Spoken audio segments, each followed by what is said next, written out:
పాటిస్తే, శిరస వహిస్తే దానిలో మనకి ఎంత లాభం ఉంటుంది అనే విషయాన్ని గుర్తు చేశారు. చాలా సంతోషం. ఇప్పుడు పూజ్యపాద శ్రీ శ్రీ శ్రీ రమణ జ్యోతి వారు కొవ్వూరు ఆధ్యాత్మిక ప్రవచకుడు. వారు 10 నిమిషాలు.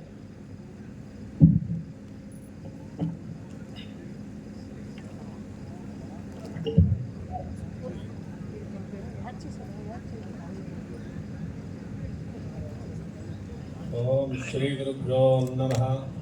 హరి ఓం.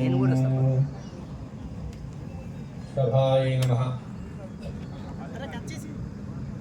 సభాభ్యాం సభాపతిభ్యశ్చ. పరమేశ్వర స్వరూపమైనటువంటి సభకు నమస్కారం. అస్మత్ గురుదేవులు మహాయోగేశ్వరీశ్వరి గురుమండల రూపిణి శ్రీ లలితా పరమేశ్వరి వారి పాదపద్మం నమస్కరిస్తూ శ్రీ మాతృభ్యో నమః. అలాగే పరమేశ్వర స్వరూపమైనటువంటి సభను అలంకరించినటువంటి వారు, అలాగే వేదిక మీద, అలాగే వేదిక బయట ఉన్నట్టు అందరికీ కూడా పరమేశ్వర స్వరూపంగా భావిస్తూ అంజలిఘటిస్తూ ప్రారంభం చేస్తూ ఉన్నాను. చాలా ధన్యుణ్ణి.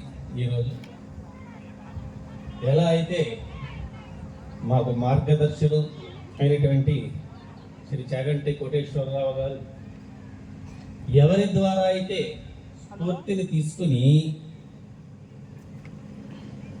ఈ ప్రపంచంలో వారి ప్రవచనాలని సాగిస్తూ ఉన్నారో ఆ మహాతల్లి, ఆ మహామాయి, మహామాత శ్రీ మాతా శివచైతన్య అమ్మగారి అధ్యక్షతన, సభాధ్యక్షతన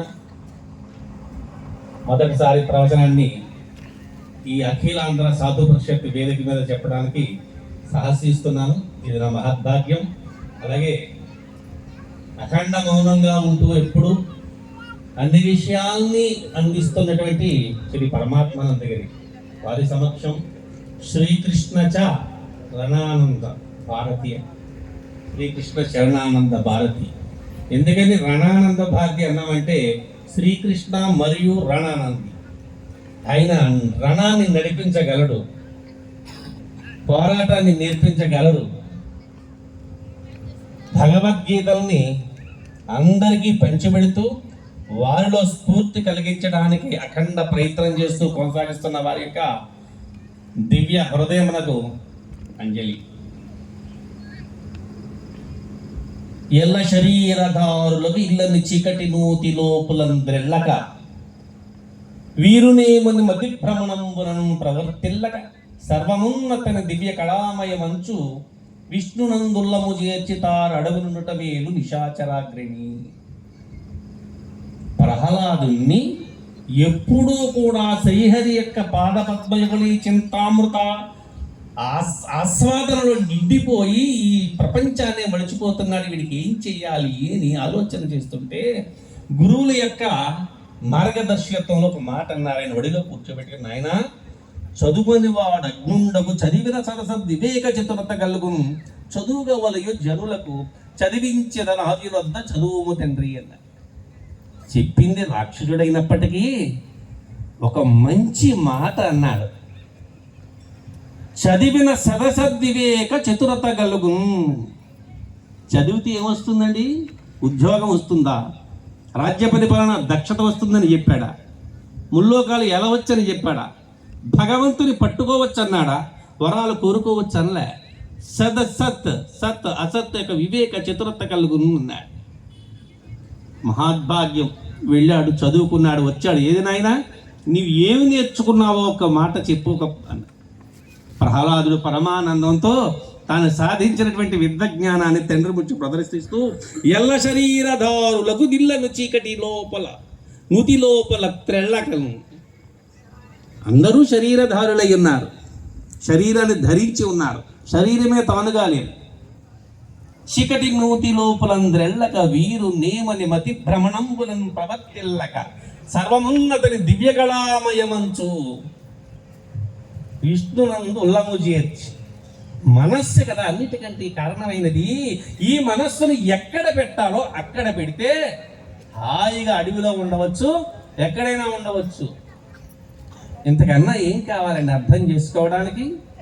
అన్నిటికీ కారణమైనటువంటి మన ఏమ మనుష్యాణం కారణం బంధమోక్షయో అని పెద్దలు మాటి మాటికి ప్రవచిస్తూ ఉన్నారే, ఆ మనస్సుని ఎక్కడ ఉంచితే అది భద్రంగా ఉంటుందో, ఎక్కడ ఉంచితే మలిన మనస్సు మలిన సంపర్కము చేత అది మనస్సుగా ఉన్నటువంటి ఆ మనస్సు అది ఏమవుతుంది?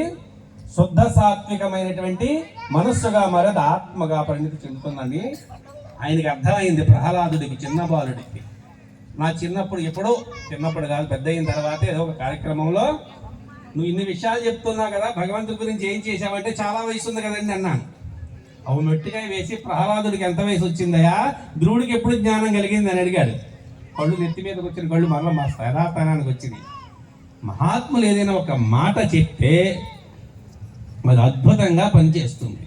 సరే, అఖండంగా ఉన్నటువంటి పరమాత్మని మనం ఎలా దర్శనం చెయ్యాలి, బ్రహ్మత్వాన్ని ఎలా సంపాదించాలి, బ్రహ్మమును చూస్తున్నామా, బ్రహ్మమును అనుభవిస్తున్నామా, బ్రహ్మమునందున్నామా, మరి ఎలాగా? ఇన్ని రకాల పనుల్లో తలమునుకలు అయిపోతూ ఉన్నామే. మరి ఇన్ని పనుల్లో మధ్యలో ఉంటూ కూడా చదువుకోవాలంటారు, చదువుకునేవాళ్ళు పనులు చేసుకునేవాళ్ళు పనులు చేసుకోవాలంటారు. కానీ మరి మనస్సుని ఎట్లా నలపాలి? ఏం చేస్తే అతి తొందరగా పట్టుకుంటామంటే శ్రద్ధ కలిగి శ్రవణం చెయ్యాలి. యోగరతోవా భోగరతోవా సంగరతోవా సంగవిహీన యక్షత్ బ్రహ్మణి రమతే చిత్తం నందతి.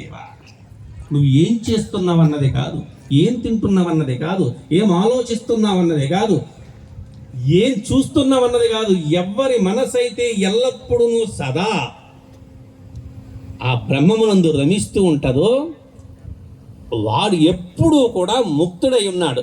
సరే, ముక్తుడై ఉండడానికి ఏం కావాలి?